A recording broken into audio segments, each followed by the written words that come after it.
गर्मी की वजह से अगर आपकी तबीयत ख़राब होती है, कहीं हम बाहर जाते हैं, गर्मी में बाहर निकलते हैं, क्योंकि अक्सर बाहर तो हमें जाना ही होता है। तो जब गर्मी में बाहर जाते हैं और फिर वापस जब घर आते हैं तो क्या तबीयत हमारी टाइट हो जाती है, इतनी गर्मी हो रही है, बाहर हो गई है कि हम बाहर निकल ही नहीं पाते।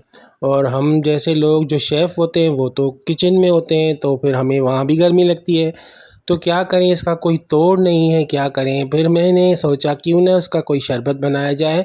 जैसे हर साल मैं बनाता हूँ, उस साल भी मैंने बनाया था, आपको बताया था, तो इस साल भी मैं बना रहा था, तो आपके साथ अब शेयर कर रहा हूँ। बिस्मिल्लाहिर्रहमानिर्रहीम, अस्सलाम वालेकुम ख़वातीन व हज़रात, कैसे हैं आप सब? उम्मीद है कि आप सब खैरियत से होंगे और अपने घरों में खुश और आबाद होंगे।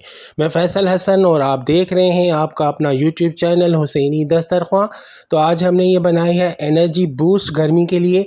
तो चलें आएँ आपके साथ भी ये शेयर करते हैं, आप भी बनाएं और आप भी तरोताज़ा हो जाएं।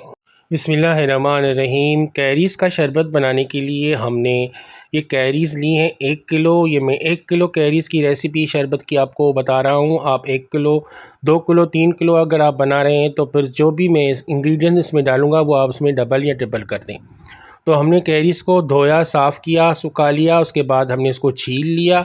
छीलने के बाद हमने इसको काट लिया है। काटने के बाद अब ने इसको एक हांडी में डाल दिया, स्टील वाली हांडी में, या फिर आपके पास कोई भी हांडी हो आप उसमें डाल सकते हैं। तो हमने इसमें फिर हम चीनी डाल देंगे। चीनी मैंने 1 पाव ली है।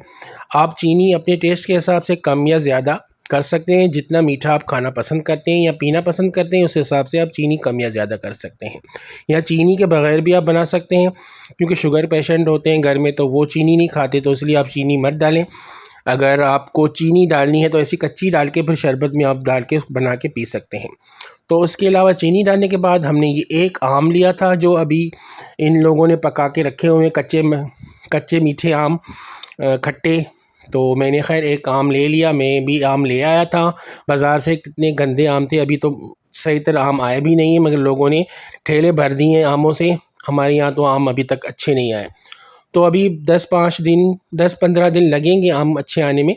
तो खैर एक आम हमने लिया, उसको हमने छील लिया, वो भी हमने इसमें डाल दिया। और उसके अलावा हमने इसमें डाला है काला नमक 1 टेबल स्पून, और उसके अलावा हमने 1 लीटर पानी डाल दिया है। नमक आप रेगुलर भी इस्तेमाल कर सकते हैं, मगर काले नमक से थोड़ा ज़्यादा टेस्ट यूनिक सा आएगा। तो ये हमने इसको पानी शामिल कर दिया। पानी शामिल करने के बाद अब इसको हम रखेंगे चूल्हे पे। चूल्हे पे हमने इसको पका लेना है। इतना पकाना है कि जो कैरीज़ हैं वो हमारी नरम हो जाए और पानी भी हमारा थोड़ा सा कम हो जाए। तो इस वजह से अब चलते हैं हम अब चूल्हे की तरफ और रखते हैं इसको चूल्हे पे। तो फ्रेंड्स, कैरीज़ को हमने ढक्कन लगा के पकने के लिए रख दिया था। ये देखें, अब देख रहे हैं हम, ये हमारा जो 1 लीटर पानी था वो आधा लीटर हो गया है। तो अब हमारी कैरीज़ जो है वो चेक करते हैं कि नरम हुई हैं या नहीं। हाँ, तो हमारी कैरीज़ है ना वो नरम हो गई हैं। गुठलियों जो हमने डाली थी उसमें से भी जो गुंडा था कैरीज़ का वो भी निकल चुका है। तो अब हमने चूल्हे की फ्लेम बंद कर देनी है और उसमें जो गुठलियाँ हैं वो निकाल लेनी है। और निकालने के बाद हमने इसको थोड़ा सा ठंडा करके इसको पीस लेना है।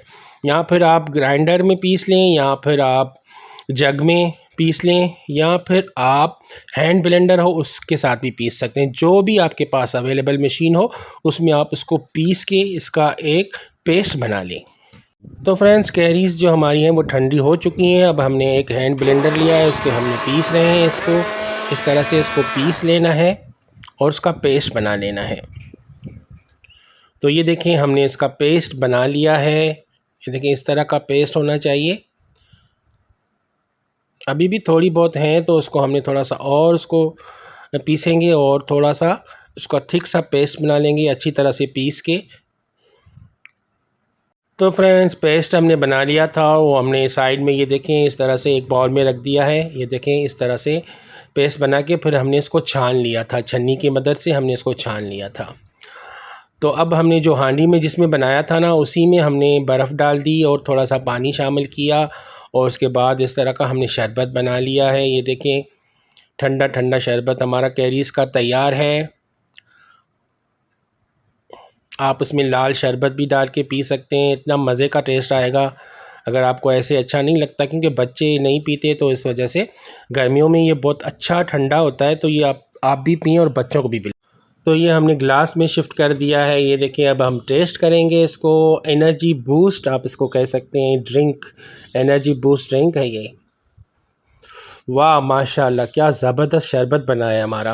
आप ये एक बार ज़रूर ट्राई करके देखिएगा। गर्मियों में ये बहुत ज़रूरी होता है कैरीज़ का शरबत पीना, क्योंकि अभी इतनी धूप है, इतनी गर्मी है। आप ये शरबत बना के पिएंगे ना, बाहर से आएंगे तो आपको जो है ना जिस्म में इतनी ठंडक महसूस होगी कि मैं क्या बताऊँ। आप एक बार बस ट्राई करके ये पी के देखें। और ये जो हमारा दूसरा जो हमारा बचा है कैरीज़ का शरबत का जो पेस्ट हमने बनाया था वो बच गया है। तो अब उसको हमने एक कांच की बोतल लेंगे, या फिर आपके पास प्लास्टिक की बोतल हो, कोई भी आपके पास बर्तन हो, बोतल टाइप के हो या फिर कोई भी हो, तो उसमें आप ये डाल के फ्रीज़ में रख दें, फ्रीजर में।